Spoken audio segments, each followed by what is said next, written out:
बच्चों, आज हम पढ़ेंगे आपकी हिंदी वसंत की कविता पाठ 4 कठपुतली, जिनके कवि हैं भवानी प्रसाद मिश्र जी। सबसे पहले हम कठपुतली का अर्थ जान लेते हैं। कठ मतलब कास्ट, कास्ट का मतलब होता है लकड़ी, लकड़ी से बनी हुई पुतली या गुड़िया। तो पहले के ज़माना में या अभी भी कहीं कहीं कठपुतलियाँ मिलती हैं, कठपुतलियों का खेल दिखाया जाता है।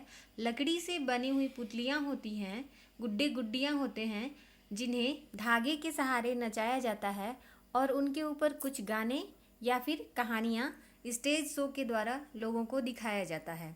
तो यही कठपुतली का अर्थ है, काठ से बनी हुई पुतली, लकड़ी से बनी हुई पुतली। चलिए हम आगे देखते हैं। कठपुतलियाँ क्या होती हैं? धागे से बंधे हुई रहती हैं। तो उनकी भी इच्छा होती है कि हम खुले हुए ऐसे विचरण करें, इधर उधर घूमें। हमेशा धागे से रहना, उन्हें बंधे रहना उन्हें पसंद नहीं है। तो इसलिए कठपुतलियाँ गुस्से से उबल रही हैं। इस कविता में वो स्वतंत्र होना चाहती हैं कठपुतलियाँ। तो कठपुतली क्या कहती है? कठपुतली गुस्से से उबली, बोली, ये धागे क्यों हैं मेरे पीछे आगे, इन्हें तोड़ दो, मुझे मेरे पाँव पर छोड़ दो।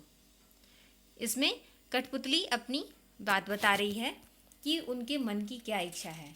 कठपुतली कह रही है कि मेरे आगे पीछे क्यों इतने धागे बंधे हुए हैं, मुझे भी स्वतंत्रता चाहिए, मुझे इन्हें तोड़ दो। जो तुमने मुझसे इतने धागे बांधे हुए हैं उन्हें तोड़ दो, मुझे स्वतंत्र कर दो और मुझे पाँव पर अपने खड़े होने दो। मैं स्वतंत्र होकर अपने मन से इधर उधर घूमना चाहती हूँ। तो यह स्वतंत्रता मुझे चाहिए।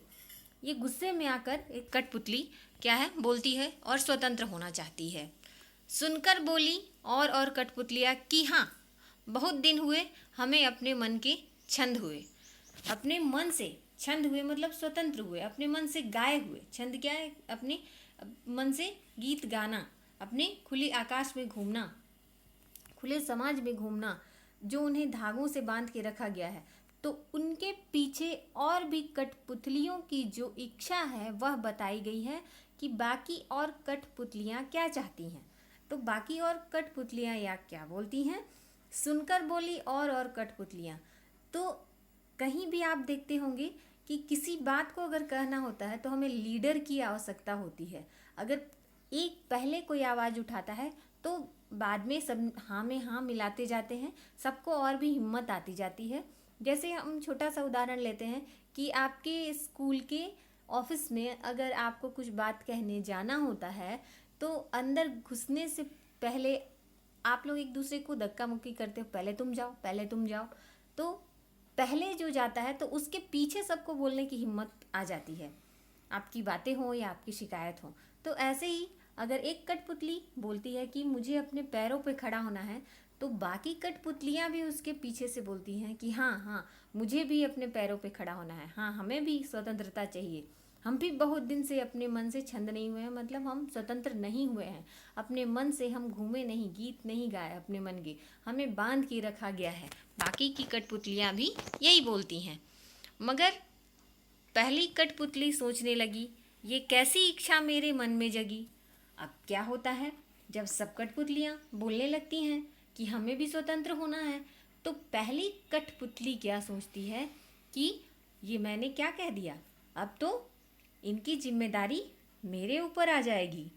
जब मैं इसकी अग्रणी हूँ, मैंने ही पहले आवाज़ उठाया है, तो अगर मैं ऐसा करती हूँ तो सबकी जिम्मेदारी मेरे ऊपर आ जाती है। तो वह कठपुतली क्या सोचती है कि यह इच्छा जो मेरे मन में जगी है, इस सबकी बाकी सब कठपुतलियों की जिम्मेदारी मुझे लेनी होगी।